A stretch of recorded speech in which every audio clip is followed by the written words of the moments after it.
Hello and welcome to Spark Coaching, Create the Life That You Want.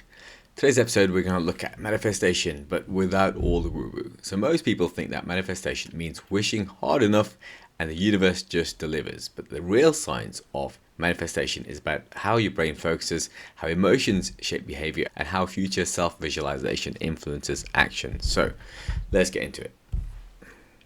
One of the key aspects of manifestation is visualization. So let's step back from actual visualization for a second and think about something slightly different, which will help us understand how visualization actually works.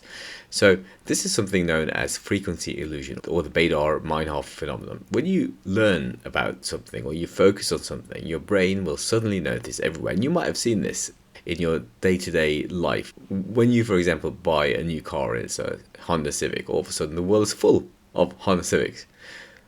It's not that everyone's gone out and bought a Honda Civic since you did. It's the fact that you've now primed your attention for Honda Civics, and suddenly you're just noticing Honda Civics everywhere. And visualizing a goal is very similar.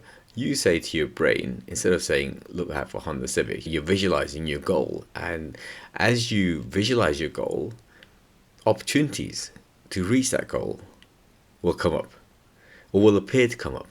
The world will appear to be full of these opportunities, but in the same way that the world didn't all of a sudden add loads of Honda Civics, these opportunities weren't added since you visualized, you've primed your brain to look for these opportunities, and that's where these opportunities spring out. So it's not that the universe has delivered these opportunities, they were already there. It's just that visualizing them helps prime your brain to recognize them faster, or recognize them at all. Visualizing helps you recognize those opportunities as opportunities because you have the goal in mind. The science behind this is that your reticular activating system, which is a filter in your brainstem, tags certain stimuli as important. Once these are tagged as important, then your brain stops ignoring them and starts to notice them. And if you can tag your brain with your goals, then those goals will be kept in mind, and so then during the day you have opportunities. This is why the best time to do visualization is first thing in the morning. Before you get up, you prime your brain ready for the day. So what you want to do is you want to really wake up in the morning, spend a bit of time, visualize, and the world you'll see is full of opportunities, and those opportunities will open up to you as you start to visualize. And the power of visualization is immense. Actual physical changes have taken place through visualization. So mental rehearsal of exercise, for example, increases performance. There was a study done where participants visualized strength training, and they were able to increase their muscle mass by up to 13% in 12 weeks. And this is just through visualization. In this case, the brain's motor cortex sent signals that improved neuromuscular coordination even without lifting weights. So by rehearsing that reality with your brain, your body can follow. This is how strong visualization is. Alright, so that's visualization. What is the difference between visualization and daydreaming? So daydreaming is quite free-flowing. You might daydream about a goal or about something you want to achieve, but daydreaming is generally more free-flowing. It's generally unstructured. You might just sort of have a vague amount of control over it, but generally it's quite sort of unstructured, it's free-flowing. Whereas visualization is very deliberate, it's very structured, and it's repeated. It's not like you can force yourself to have the dream over and over again. So visualization and daydreaming are similar in a way that you could be thinking about a particular thing, but while daydreaming is free-flowing, it's unstructured, visualization is much more deliberate, it's structured, and importantly, is repeated. Just a little sideline about daydreaming. I tend to daydream quite a lot, and I found that in periods of my life where there's been more turbulence or unhappiness, then my daydreams increase. And I daydream about a number of different scenarios and situations. I've always daydreamed quite a lot. I can quite easily slip into a daydream. That's why I find cardio really easy to do, long distance cardio really easy to do, because a lot of people say, oh, I just get bored doing an hour of running, or I get bored doing like an hour of the elliptical trainer. Whereas for me, I can just flip that switch and start daydreaming. An hour's gone before you know it. So daydreaming for me comes quite naturally. What I found, like I said, is that I start to daydream automatically, sometimes more when I'm in an unhappy situation or a high level of stress. And I found that those daydreams are actually quite valuable to analyze. What is it that is happening in that daydream? Because it represents something. It's coming from your mind, and it represents something. 100% represents something. It's what your subconscious is trying to tell you. It could tell you in your dreams, but sometimes it's difficult to remember your dreams after a few minutes of waking up. So daydreaming, which is a lot easier to remember, because it's free-flowing and unstructured, it's still a connection to your subconscious, and it means during the day you can remember things. You tend to remember things, well, I certainly do, a lot easier. So daydreams often reveal any sort of unfulfilled goals or desires. And so if I've started daydream, I really sit down and analyze and think, all right, why was I dreaming about this? Is there a reason behind this? And what is the connection there? What is it that I'm trying to do? And often it points to maybe a conversation I've had where might have felt like I didn't quite hit the mark, or it might be an aspect of my personality that might think actually I could improve that. But without daydreaming, without viewing that daydream and reviewing that daydream, I wouldn't really have understood that. All right, so back to visualization. How does visualization work? Well, we're actually all visualizing already. And how are we visualizing? Well, we're visualizing based on the past. So our past experiences, especially those connected to strong emotions, shape our current behavior and current thoughts and current goals. If, for example, you've had a bad relationship and you might not want to go into another relationship. That's an emotional experience that's shaping your behavior at the moment. Let's say you invested some money and you lost some money. You might then feel like actually it's not worth investing.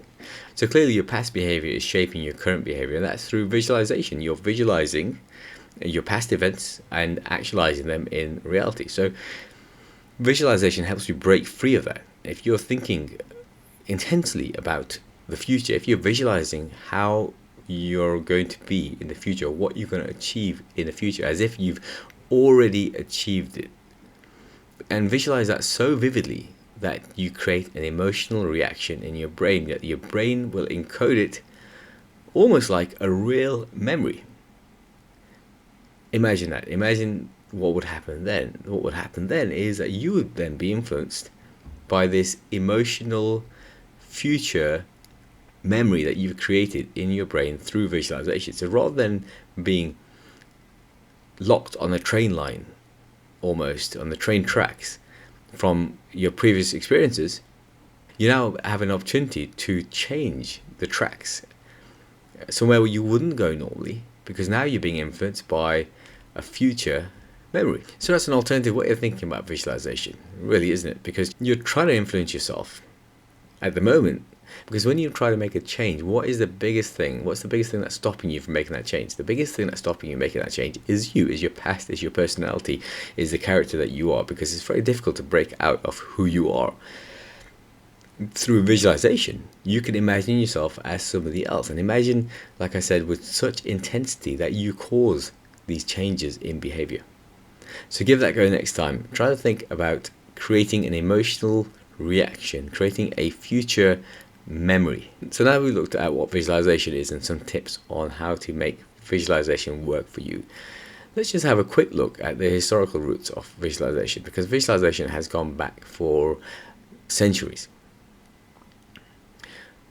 In typical Stoics fashion, Stoics used to practice visualizing negative future events. They'd visualize loss, they'd visualize hardship and failure. And why did they do that? They did it so they could prepare their mind, they could reduce the fear of failure, and they could build resilience.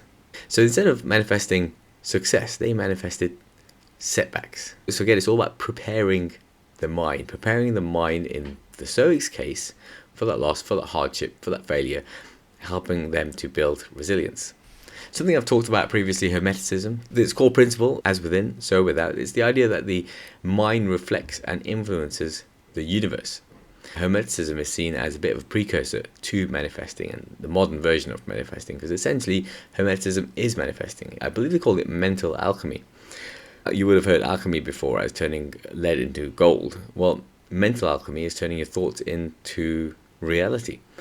Believe that they were able to do that. As within, so without. They were able to take their thoughts and make them a reality just through the power of thought. So visualization has been used for centuries, and you can use it as well to literally rewire your neural pathways and create the future that you want. And again, just to go back to the research, there's loads of research done in terms of the belief in yourself. And it sounds very cheesy, believe in yourself, but actually believing in yourself makes a massive difference. And believing in people around you also makes a massive difference. So there's a bit of research around schools done where, I think it's called the Pygmalion effect, where teachers were told that some students were late bloomers, that they would, rapidly increase in knowledge this year. And it turned out those students who were randomly picked did rapidly increase. Now, is it that the researchers managed to randomly pick the correct students? Unlikely. It's more likely that the teachers who were told this had in mind that these students were going to rapidly increase in intelligence and understanding, and they did. And because and the teachers' minds were primed for this. There was no method told to the teachers in terms of how to make those students increase in intelligence and improve the most. But the suggestion was that they would improve the most. And so the teacher's subconscious mind were able to put things into place, for example, having higher expectations of those students, maybe giving better and more detailed feedback to those students, just a range of different ways that the teachers changed their behavior based on what their thinking was. And manifestation, it works in a similar way. You believe in a version of yourself that is amazing. You believe you're going to do amazing things. You believe you are an amazing person. And through that belief and through that visualization, that just like the teachers didn't have a particular goal on how to get those students to improve, more the subconscious mind was able to increase the results of those students. And in the same way, your subconscious can increase the results that you want, because it's all in your mind. Everything that you want to achieve and the how of what you want to achieve is all in your mind. It's not out there. It's not through countless YouTube videos or self-help gurus. It's literally sitting in your mind right now is the solution to every problem that you have. You've just got to give the brain an opportunity, a path to bring it out. So let's look at some practical ways to do that. Firstly, if you aren't already, then you should be visualizing daily. 5 minutes, visualizing daily 5 minutes. What a lot of people do when they get to this is they sit there and think, right, I'm going to visualize what I want. And then they realize they don't know what they want. So there's an exercise you can do, which is the helicopter exercise, which writes down the different aspects of your life. So for example, you might write down money, family, friends, career, any hobbies that you want. And you look at each of those and you think, right, what is it that I want to achieve in those different areas? So for example, you think you might want to have a successful relationship, or you might want to make £5 million, or you might want to invent a revolutionary umbrella, for example. I don't know why I'm saying that, probably because it's raining outside. So once you go through that helicopter exercise and you write down your goals, that gives you the base to then be able to do these daily visualizations. Once you've been visualizing on a regular basis for 5 minutes, then you need to anchor those visualizations in some kind of action. So what action could you align with your future self?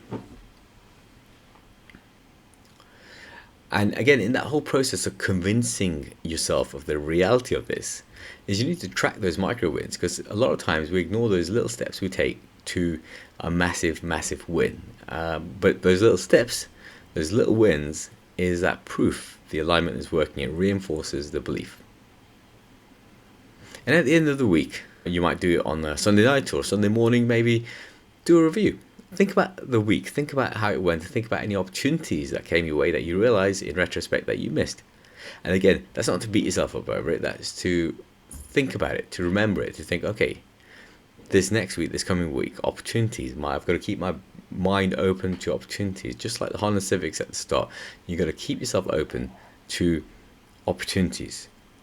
What opportunities do you keep yourself open to? Well, your subconscious will tell you that, because you will have primed your subconscious with the goals that you want, and your mind will be on the lookout all day long for ways to achieve your goal, because the mind is an amazing thing.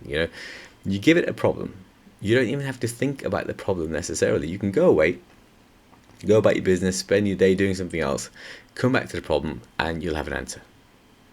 How amazing is that? And that's amazing, because the mind will continue to work. The subconscious mind will continue to work regardless of whether you're focusing on the problem. And in the same way, when you visualize something, your mind will work in ways to achieve it without you even spending time thinking about it.